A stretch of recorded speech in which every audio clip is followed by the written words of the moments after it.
Senator Riza Ontiveros, mga bossing. Ayan po. Okay? So sabi dito ni Senador Riza Ontiveros, mga kababayan, isang panawagan sa National Security Council na iangat na kay President itong usapin ng Pogo. Iangat na sa Presidente ang usaping Pogo. Yung Philippine Offshore Gaming Operation Pogo bilang national security. Dalawa na yung nabengga, mga kababayan. Yung Bamban Tarlac at isa naman yung sa Pampanga ho, mga bossing. Parehas na parehas kung ano yung mga nasa loob. Merong mga human trafficking, merong mga hinihinala na mga pang-aabuso, may mga torture chamber na tinatawag, at kung ano-ano pa ho, mga kababayan. So sa madaling salita, mga bossing, hindi maganda. Hindi maganda at merong mga kaawa-awa na mga nandoon sa loob. No? Sa tingin ko, sabi ni Senator Riza Ontiveros, sa tingin ko, na-establish na threat ang Pogo sa national security. O, mga pagpasok pa lang ng mga Chino eh. O, di ba? Sandamakmak yung pinapasok, tapos kada isa may 10,000 yung sa pastillas. O, baka mamaya converted na yan sa ano, sa barracks ng ano pala, mga Chinese. So napuno na tayo ng Pogo. Sino ba kasi nagpapasok nito? Sabi makakatulong to sa tax ng ano, Pilipinas. Kaya ipasok natin, kaya aprobahan natin. Sino ba yung tao na yun na nagpapasok dito? Tapos makita-kita mo, mamukat-mukat mo yung Pogo sa Bamban. Kulang pa sa bayad ng tax, ang laki ng utang sa tax. Ano ho? Sa tingin ko, na-establish na threat ang Pogo sa national security at kaya hinihiling ko na si Presidente at sa pamamagitan ng NSC ay pag-usapan na ito. Ang maraming impormasyon, baka mag-iyakan yung mga DDS.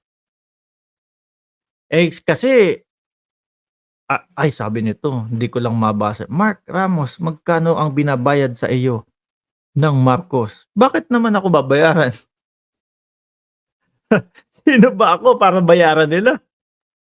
Hindi ba pwedeng kagaya mo na sumusuporta ka sa mga Duterte at ako sumusuporta sa presidente ngayon o sa gobyerno ng Pilipinas ngayon? Hindi ba pwedeng ganon? Pagka ikaw sumuporta kay Duterte, hindi ka bayaran. Pag ako sumuporta kay Pangulo at sa gobyerno ng Pilipinas, bayaran ako. Ganun ba?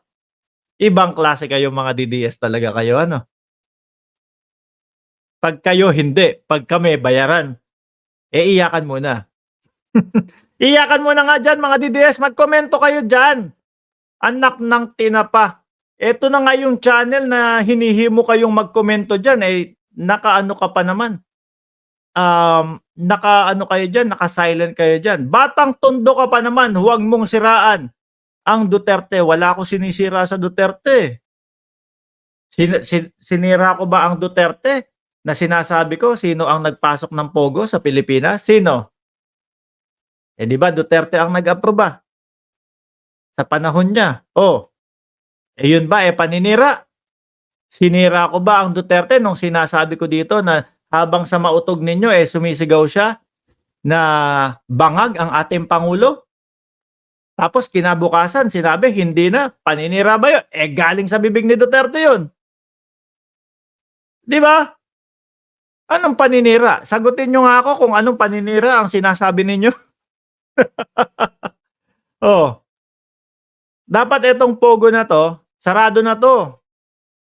Mga kababayan, sinasabi ng dating Pangulo, malaki ang tax na maipapasok sa atin yan. Walang pumapasok.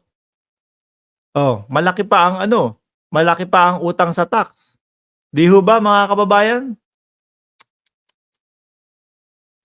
Pag-usapan na ito, ang maraming impormasyon ibinibigay sa kanya over the past several years ng iba't ibang executive agencies. Siguro napapanahon na pumosisyon sila bilang NSC at bilang ang presidente. Siguro po, mga kababayan, mga ilang mga linggo na lang po niya sasabihin, okay, sarado na lahat yan. Tapos na.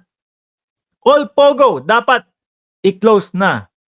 Sabi ni JM, Duterte mismo ang sumisira sa kanilang mga sarili mula ama hanggang sa mga anak. Kaya pumalungkot si BP Sara Kaya po malungkot si VP Sara, paano sila-sila na din ho yun mga kababayan eh. Biruin nyo, ang ganda-ganda nung sabi natin, di ba? Sabi natin naku, pagkatapos ni PBBM, Inday Sara naman ang tatakbo dyan. Okay lang yan, iboboto natin para magtuloy-tuloy. Kaso, medyo nainip ho ata sila.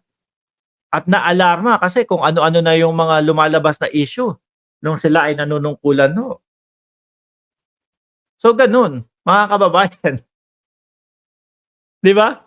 Mga nagmadali na. So tumamlay, akala nila kapag binira nila ang Pangulo, uubra sa mamamayang Pilipino. Madali nilang mapapaniwala ang mamamayang Pilipino. Matatalino na ho ang mga Pilipino ngayon. Kaya ang napapansin ay destabilisasyon lang pala tong nangangati ilong ko. May maharlika ba tayong ano? May maharlika tayong topic? Wala naman ano? Sabi ng mamamayang Pilipino, ay destabilisasyon na lang pala ito sa Pangulo. Wala na. Tapos yung vlogger ni Duterte, si Maharlika, si Banat Bay, yung mga vlogger, mga kababayan, puro paninira lang ho, mga bossing. Di ba? Ako nga ho, minsan nagtatanong na, hindi kaya dating galing sa kautusan ni dating Pangulong Duterte itong mga pinagsasasabi ni Maharlika?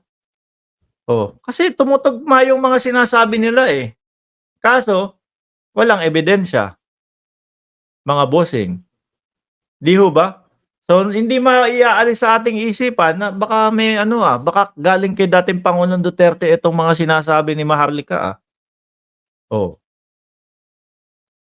Na ang mga DDS, sinasambayan si Maharlika, mga kababayan. Kapag nagsalita si Maharlika, ay wala nang sala-sala yan. Wala nang isip-isip yan. Totoo yan. Ilang beses at ilang paulit-ulit mga bossing. Na binigyan sila ng date ni Maharlika, walang napatunayan. Cora 5, Mark Asartalo ang mga DDS. Hindi nga mga nagko-comment yan eh.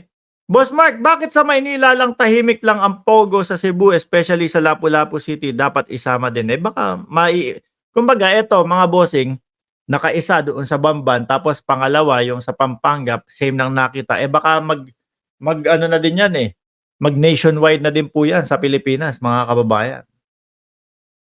So tingin ko talagang kahit papaano mapapasara itong mga ito. Mahirap umunawa ang taong walang pang-unawa, Boss Mark. Yung iba wala, sarado lang huyang mga utak nila. Idol namin si DDS, idol namin si Duterte, okay na yun. Kung anong sabihin nito na paninira, hindi na namin iisipin, hindi na namin i-analisa kung totoo ba o hindi. Di ba?